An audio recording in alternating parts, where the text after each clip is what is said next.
Welcome to our channel. Today we how to install Stripe Tax for accurate sales tax on digital goods, complete guide step by step clearly. To install Stripe Tax for accurate sales tax on digital goods, start by logging into your Stripe account. Navigate to the dashboard. In the left sidebar, find and click on the Settings option. Scroll down to locate the Tax section. Click on Tax Settings to configure your tax preferences.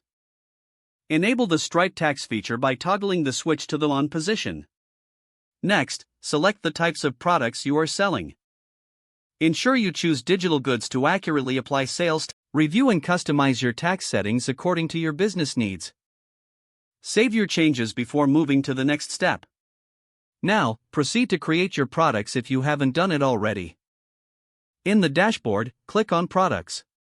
Select Add Product and fill in the necessary details for your digital goods. Make sure to include accurate pricing and product descriptions. Once completed, look for the tax section in the product setup. Choose the appropriate tax category for your digital goods. This will ensure correct sales tax calculations during transactions.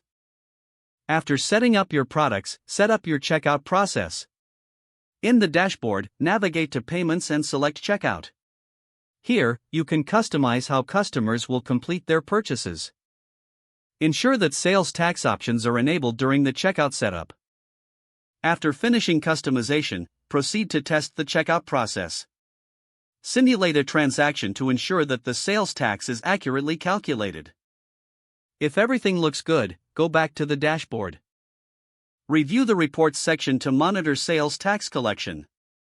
Regularly check the reports for accurate tracking of sales tax liabilities.